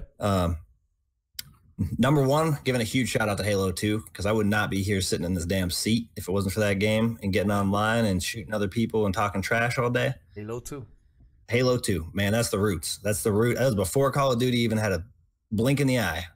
Number 2, all Call of Duties in general, because that's the game I played 98% of the year. If I don't give a shout out to each and every one of them, I'd be a liar. Shout out to Call of Duty. Now the other ones are kind of fun because they're a little bit more out there and they're not really first-person shooters. We got Zelda: Ocarina of Time, one of the greatest games ever made. I think I was like 8 years old. Hey, 8 or 9 years old when that game came out. That game was amazing. Oh, we showing our age, man. You over 30? Yep, get out here. You over 30? You over 30? Nope. Oh, Nope, you're not over 30? Nope. Hey, man, Zach, you said, but Zelda. Oh. Getting close. Yes, sir. All right. Then we got Final Fantasy VIII. Now, it's funny to me why I had to have this one in there of all the other Final Fantasies. It was the longest one. Okay. So when I think of like games, what keeps me interested, Call of Duty, is that grind. It's that fact that I'm not going to be hitting the highest level in 5 minutes and be done. I'm not going to have everything maxed out right away and be done. Things like that. That all year grind to try to, it takes a long time to hit the highest level. And then once you do, you're just out there having a hell of a ball. So it's like, it takes so long to get there that once you get there, you actually feel rewarded by being that high level. All right. Boom. Bet. So because that game I remember it had 4 discs on PS1. Like that's how crazy this game was at 4 discs. What the hell? Then after that, I'd have to say probably all Super Mario, any Super Mario game. Obviously after GameCube, I have no idea what the hell they are because I'm not familiar with them anymore. But all of the ones, in the past, I'm all about them because, everybody loves Mario. You can't love video games and not love the OG. That is the OG. Mario and Luigi. Yep. And the princess. And Princess Peach. You know it. Shout out to the princess. Shout out to Cooper. Yeah. And the whole family. Shout out to King Mario Koopa. Kart, baby.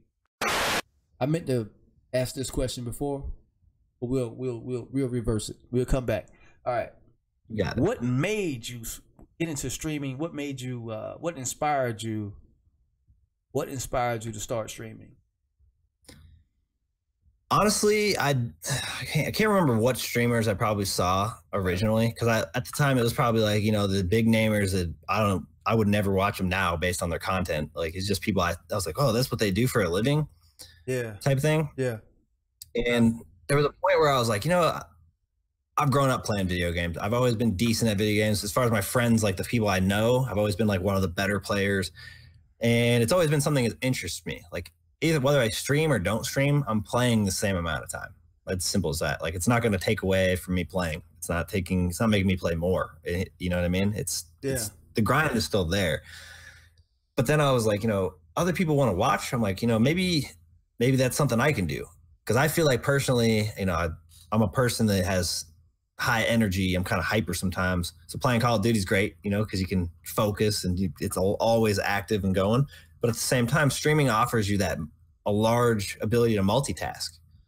You know, you're playing a game, but at the same time, you're reaching out to a community who's reaching back to you and talking to you constantly as you're doing this. Yeah. And you're growing something. You're creating something that's yours, you know? And like, I feel like now we're in this time, like, this is the best time to do those things. Create something that you like. Do the things you love. Yeah, money's relevant and money is important, but you only get to live one time. What the heck is this? You know, you do something you like. If other people support you, this is the time to do it, because you can do anything you want. Yes. This is the time. This is the time of the millennial. Yeah, this is the time. Like, you want to, I can't even time. think of something stupid right now that I would say to use as an example. Yeah. But like, the internet is where it's at. Yeah. Is if I was 15-year-old me right now and I was like, yo, I'm going to grow up and I'm going to stream video games every day and people are going to pay me to do that, people would be like, see you later. No. And you know what? Nowadays, if you would have done it at 15, thing. If you would have done it at 15, you would be a millionaire, bro. You would be a millionaire. I would, but the part I'm thinking about is like where it's changed. You know what I mean? Like the aspect of the idea, like it's like the music where we industry. were as a whole, like as a community, was different too. Yeah. Like, you know what I mean? Like the realm of making that a possibility wasn't there. Nowadays, best way I can explain it is It's like my regular day job. Yeah. Every single person that is interested in games whatsoever is subscribed to my channel. Okay. My boss is subscribed to my channel. Dope. The owner of the company knows I'm a competitive gamer and I stream video games. That's dope. So it's like, even 5 years ago, that wasn't conversations you were having with your coworkers or employees, that you do this in your free time, because people would be like, what? No. You know what I mean? Like they wouldn't take it as seriously as they do now, because now it's as relevant. People have made a name for it. Yeah. Which is awesome. Yeah. And gaming is taken seriously. Esports is the #1 watched thing in the world. It's a fact. It's a fact. So now that we have all these things, you know, we have all these great people there's a lot of those big streamers out there that they toughed it through the worst times, meaning like they did it when people weren't taking them seriously. They made the name that we have today. They're the reason that it's so possible today. That's right. That's right. So it's a big shout out to each and every one of those heavy grinders that spent freaking 7-10 years creating their YouTube channels to make what we all have access to today. Yeah, big shout out to y'all. You know what? And it wasn't as easy. You know, I compare it to, you might as well say it was like 1990s rap compared to today's rap, because that's exactly what it is. PS4 has a streaming option on the game. That's what I mean. Boom. You got it. Now you're instantly streaming. Same with Xbox. You know, so hey man, a big shout out to y'all, to the pioneers, whoever you are. You know, I might not know I know some of you I don't, but everybody that started the game, the era, that whole era, you know, shout out to y'all, man. Shout out to the OGs of the game. Shout out to the OGs of the game. Shout out to the up and comers, because that's where it's at and what it's all about, man. The up and comers, because the OGs, Y'all are out of here. But the next wave is what's going to take it to the next level. And that's where guys like you come in. So shout out to the pioneers for sure, because we'll never forget y'all. You know, if y'all get off y'all yachts and come holler at us from time to time, you know, salute to y'all. But anyway, let's get back into the top five guns of all time. Top 5 Call of Duty guns of all time. Now this one's gonna be fun. Number 1, hands down, goes to UMP 45. Yes, sir. That's a C.O.D. show favorite. Let's get it. That's the one. All right. And that thing is universal in every game it's been featured in. Yes, sir. Number 2, gotta go ACR. That's one of the best That's one of the best guns in any game ever. Simple's like the most versatile. You would just melt people alive with that gun. Yes. And it was consistent. If there was one gun I wished they'd have put in Infinite Warfare as a classic weapon, let's get it. That was it. ACR, shout out to the ACR. That's a COD show favorite. Let's go. Also, I don't know how many people would ever say this, but I got to give a big shout out to the AK-47 all day. It's got recoil, but man, the feeling of destroying people with that gun is just unreal. You know it's an underrated gun. Yeah, and you know that a lot of people have the AK-47 in real life, man. So yeah. So shout out real. To AK-47, yeah, man. That's a first. It's a COD show first. That's what's up. Yeah, it was my favorite gun in Call of Duty 4. As funny as that is, it was definitely a favorite of mine in Call of Duty 4. I want to say, it was also a real big favorite of mine in MW3. MW3, yeah, I like it. It was a huge favorite of mine in that. Yes, sir. Also going back to kind of the same era, MP5 all day. The iron sights that I'll just never forget, man. You cannot forget the OG MP5 iron sights. It's the same thing when I'm playing World War II now. If you get the hell is it? The STG variant. I'm trying to remember what it's called right now. Which one? The STG Savior. No, it's not the Savior because that's a different gun. There's an STG variant out there. Is it the Epic or the Hero? It's an Epic. But the iron sights on it remind me of the MP5, and it shreds. Yeah, I have that one. Yeah, I don't know. I can't remember the name of it, but yeah, I have it. And like I said, MP5, it's amazing. That's one of my favorite guns. Iron sights all day. Like when it came to that gun, I didn't even need a sight. Never wanted a sight. I'm like, pick up somebody's. I'm like, why has this got a sight on it? So the MP5, and you know what? I gotta end it with one of my all-time favorites, the Scar H. Man, the Scar. The Scar's dope. That thing, or Scar L, Scar H, whatever the heck it was ever featured as in any game. Yeah. Even if it's Battlefield, I don't care what game it is. Scar. The Scar. All right. Salute to the Scar. Love that gun. Salute to the Scar. Yep. So, I know it's a crazy question, being that you just gave your top 5 and they're all ballistic, but ballistic or energy? Ballistic all day, man. All day. We playing military. We got to keep it military. Okay. Not to say that one day energy might be a thing. It's just not today. Yeah. I could do when you show me somebody, when the military's got a gun that shoots laser beams that does that stuff, I'll show some more interest. But until then, we gonna go with what's real. All right. This is one of the last questions. All right. One of the last questions of the show. Top 3 Call of Duties of all time. All right, top 3 Call of Duties in this order exactly. Okay. Black Ops 2, World at War, MW3. And this is totally excluding World War II, because you cannot officially give a game its full judgment until it's completed its year cycle. That's simple as that. Right. So it is completely not included in this at all, because there's a good chance if it keeps doing what it's like. I like that game. I'm not gonna lie. I like World War II. Okay. It greatly reminds me of World at War, which is my second favorite Call of Duty of all time. No, it's not the same. It's just the guns. Like people say, a lot of people don't like the guns and they being old school and stuff like that. Something about that, man, just catches me. It just gets me, sucks me in. I had 2 accounts on World at War. 2. I made a whole new account so I could do 10th Prestige again. Like, that's how much I like that game. Damn, that's what's up. You know what? Time in the game. Yep, time in the game. And like I said, and it got to end it with Modern Warfare 3 because literally overall the game had the most content. It was very complete when it came out. Modern Warfare 3 was overall a great game. Salute to that game. I wish I still had it so I can go back and check it out. See if it's dude. I wish that if you're gonna remake any more Call of Duties, make it Modern Warfare 3. Come on, let's go. Let's get it. If y'all listen out there inspiring on my channel, make that happen. Yeah. We won't see. So we're coming to a close. Let's talk clan talk. Clan talk. XoBoomin. Yep.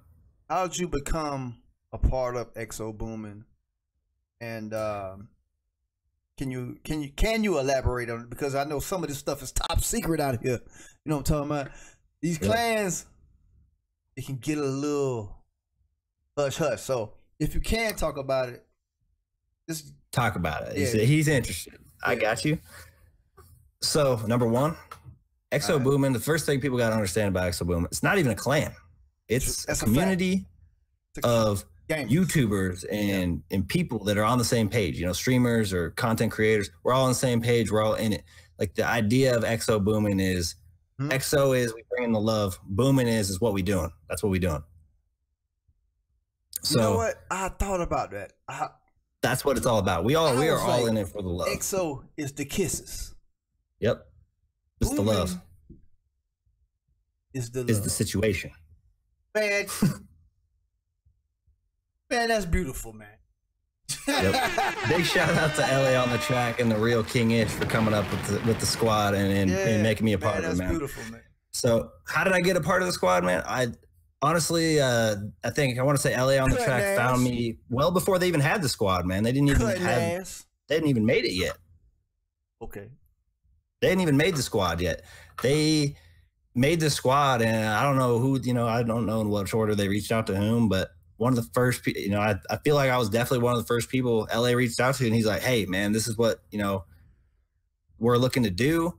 Yeah. This is the idea. Like, do you want to be a part of this? And at the time, I'm going to be honest, at the time I was like, do I want to be a part of a team? Because, when you take the YouTube community as a whole, like there's a lot of negative context that comes behind being a part of a team. That's I don't a know fact. if people see the stuff online right now on social media, but being a part of a team has been pretty chaotic lately.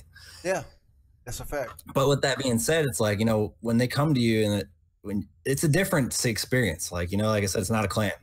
Like we're a community of dudes and chicks and, just normal people with these dreams of making, providing this entertainment for people that enjoy it. And that's what it's about. It's about helping each other grow and, making a better community for people to follow. You want something positive to follow. There's all these kids out there, they're getting into gaming or maybe they want to stream and they need positive people, a positive background to, to influence them to do these things. Like it's a good time to be a part of these communities. It's a great time, especially if you're young to, get into recording videos in YouTube while your parents are supporting you. Like it's a great time. So let me tell you, it's the best time because you can get into this stuff and you never know what's possible.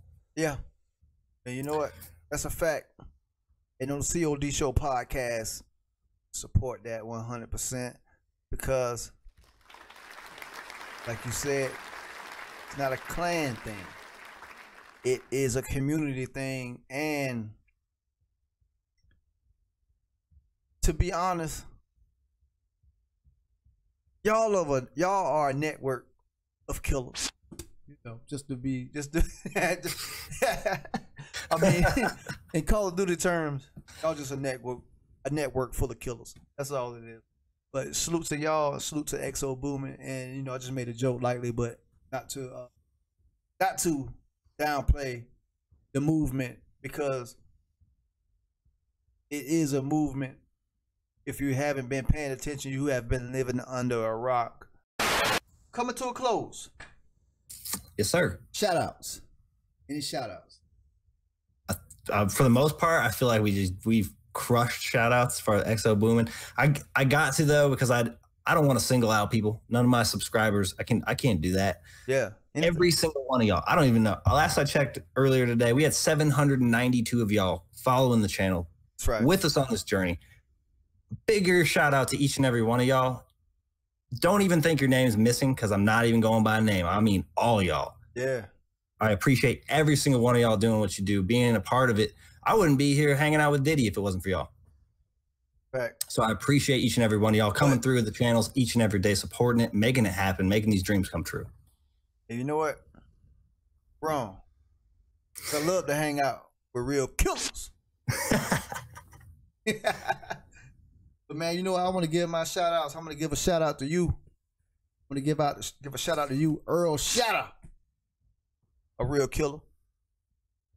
You know, most times you would think of a Call of Duty killer, think he's heartless. But this man has a big heart. He wants to see the community flourish. He wants to see the culture move forward. And respects everybody. And that's what this show is all about. I respect everybody. It's just when I'm disrespected, Game changes. Things change. That's a fact. Things change.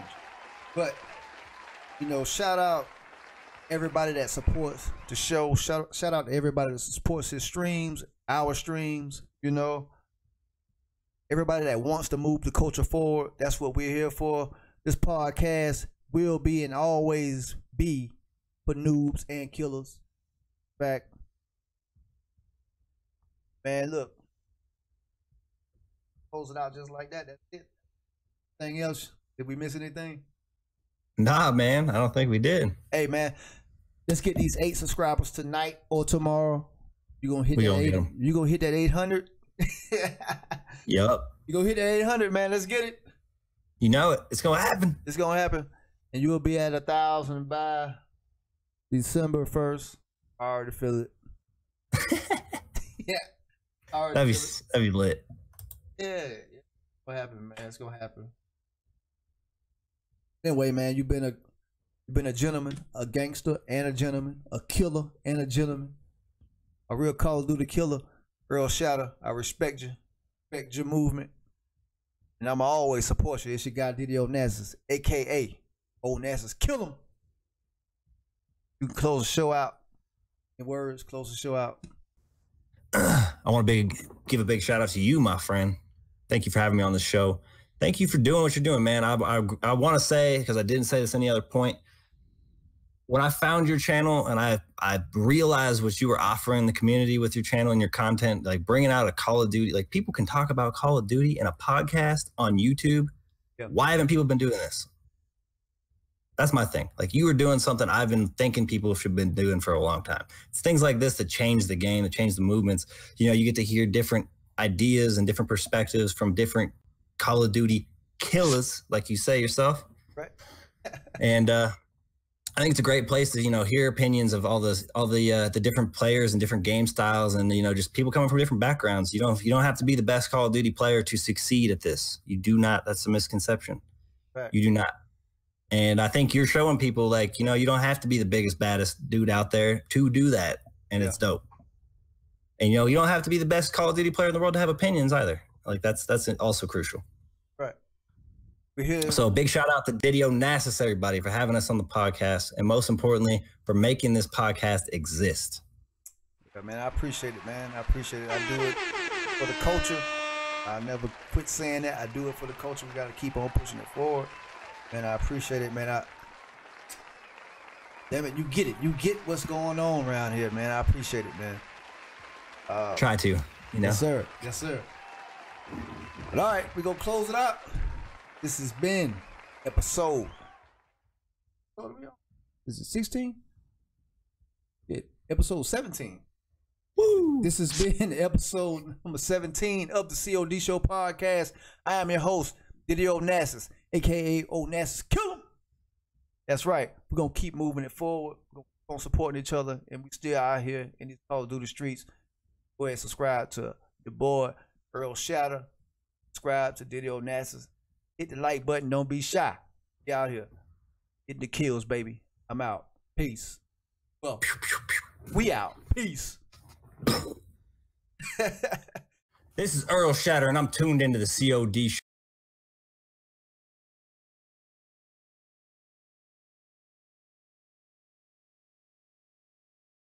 Hey, that was episode number 17 featuring Earl Shatter of the C.O.D. Show podcast. Man, that's a hell of an episode. What a hell of an episode. Yo, what up, Earl? Yo. Hey, I appreciate everybody that's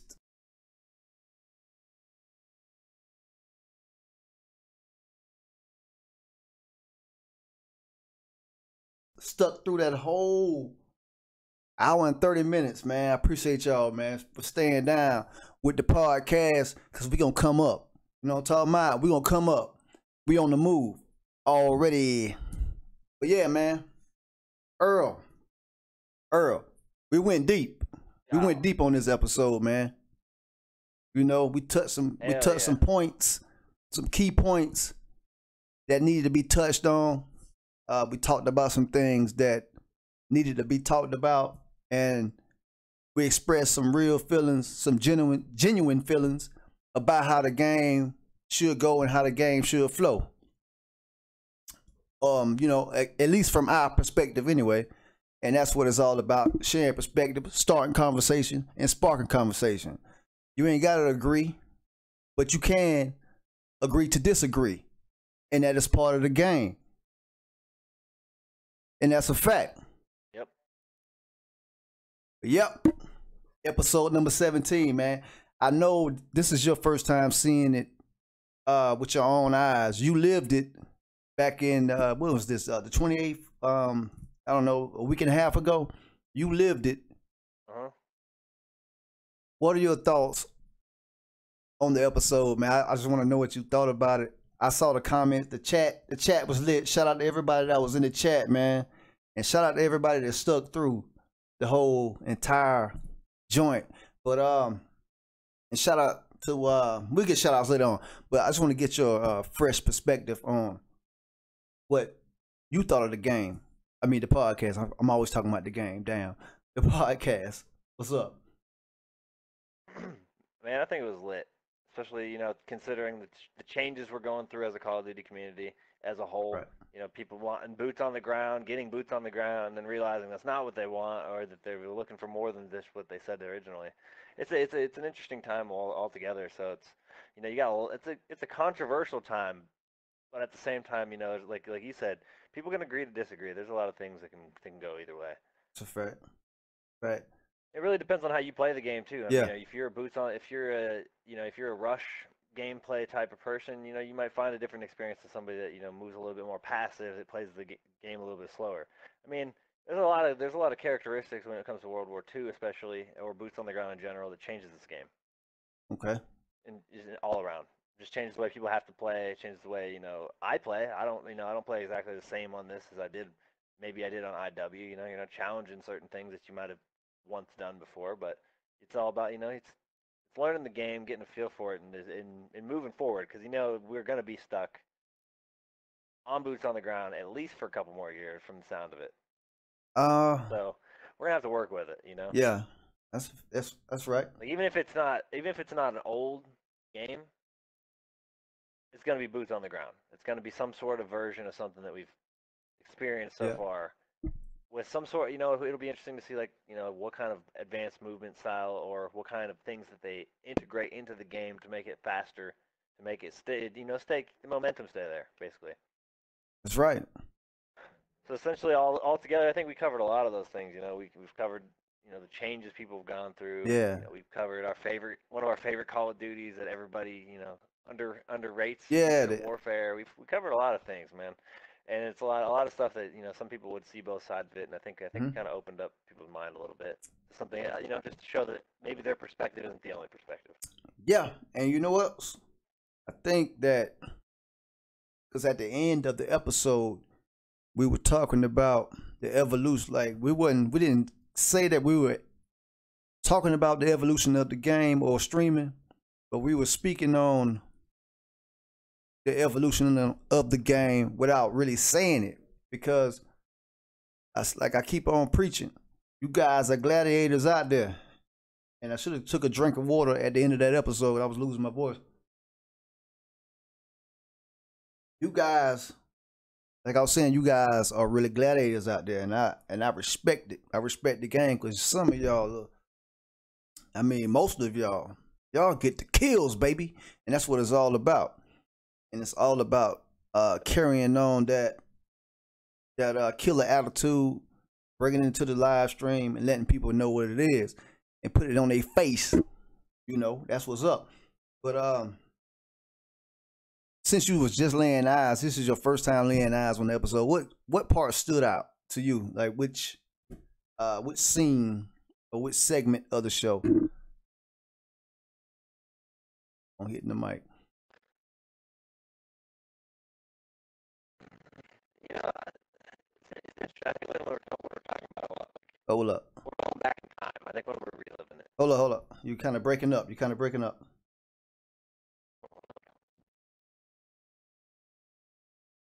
Is this better? Yeah, that's cool. All right. Yeah, but basically, to me, the favorite part is always reliving it. You know, we go through these Call of Duty changes every year. We're going through some sort of change, whether it be big, whether it be little. You know, it's happening, and essentially, at that point, when you relive all the things that you've seen, you know, you go back, you start bringing all these memories back up. It starts giving you a reason, and shows you all the reasons you love the game. Yep. Brings all the reasons that, like, what brought me to this to begin with, what keeps me playing this game, brings all these things to the surface. Mm-hmm. And I think it's especially right now during this transition, like I was saying, you know, we're going from boots off the ground to back to boots on the ground. People don't know what they want. The community thinks they know what they want.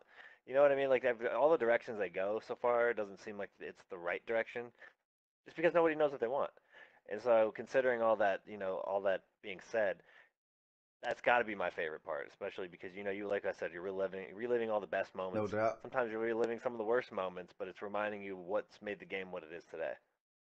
And I think that's important. I think that's what this shows. You know, this show is really, in my opinion, it's about showing a lot of those things. You know, the originality of the game. You know, where the game's gone, like the evolution of it, just all of it in general, and what makes people come back and still play this game. Yeah, that's exactly what this show's about. It's about shit. I can't tell it no better. That's what it's about. So that's what it is. And man, I just want to say, man, it was a hell of an episode. It was a hell of an episode. You know what? We talked for almost 2 hours, man. 2 hours. Giving up the game about the game. And that's what this podcast is about. Giving up the game about the game. You know what I'm talking about? To my damn Into the Vet. Absolutely. Shout out to True Nukes. True Nukes. What's up, Striker? Man. Appreciate y'all boys coming through. But yeah, that's what it's all about, man. Earl, man. Shout out to the 803 Kings, my clan. 803 Kings, what's happening? Shout out to XoBoomin. XoBoomin was heavy in the chat.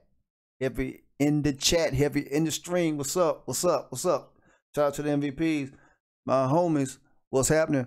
But man, I'm just gonna bring it to a close. This was a hell of an experiment. I enjoyed it. I'm gonna keep on rocking out like this. You know, dual live streams, because y'all are streamers and y'all have the equipment and the know-how to rock with me on this level and on this way with the dual live stream. Me and Earl, we pulled it off. We pulled it off first and did it fantastically. If you ask me, that's what's up. It was dope. I was tuning in to Earl on my iPad. You know, it was super dope. Great night, monumental night. So what's next for you, Earl? What's next? What's coming up next? Shoot, let's go for 125 V2 rockets. Man, let's get it, man. Hey, that's what's next. Hey, that's what's up. On the hunt. Hey, I'm gonna watch you get them. I'm gonna watch you get them. But we're gonna make it happen. yeah, man, I'm gonna get that one V2. You know what? I'm gonna remix the hell out of that video. I'm gonna show it from different angles and all kind of shit. Y'all think I had like 250. You know what I'm talking about? like 250. But it's all good, man. I appreciate everybody coming through this live stream, this live show. You know, my mic keep touching the mic. It's kind of weird. But anyway, it's all good. It's all good. Anything you want to close out with, Earl? Earl Shatter. You the GOAT, Diddy. Everybody out there, the GOATs. Y'all are the, you know, you guys make this happen. We wouldn't be here if it wasn't for all the support from each and every one of y'all. So, Yeah. big shout out to everybody out there. Big, small, tall, you know, everything. Right. That's right. Shout out to y'all. That's right. And all the killers. That's right. Y'all all killers. And I just want to make this announcement. Not announcement, but PSA. Man, I've been in the channel, not channel, but I've been a little slow. I've been in transition. So, you know, my brother I've been moving, so it's been kind of crazy with the podcast, but you know, we're gonna get back on track. We're gonna get back on track in the next couple of weeks and have this thing pumping, jumping, and pumped up. You know what I'm talking about already. But check this out, man. We don't talk y'all to death, man. I know Earl got some streaming to do. I don't know if you streaming later on. Sure, it's gonna happen. Hey, you know, it's hard to stop me. That's right. Check out Earl Shatter. The streams be lit. That's a fact. And shout out to everybody that stopped streaming and took the time out to come through and holler at us. You know, because I'm notification gang all day, every day. And, you know, I know who y'all are. Shout out to Ambush Gaming for stopping through. You know, shout out to Not My Food Stamps for taking out the time in his stream and stopping through. True Lives, what's up? You out there on Twitch. You know, shout out to LA on the track. LA on the track. What up? What up? What up? Shout out to Striker. Striker just stopped and came through. I don't know if I said your name earlier, but yeah. Stopped and came through. Shout out to everybody that stopped their streams. Live Hunt, I know you about to get on the sticks. Shout out to everybody that came through and stopped what they're doing to show us some love and stamp this moment in history and be a part of this moment in history and keep moving.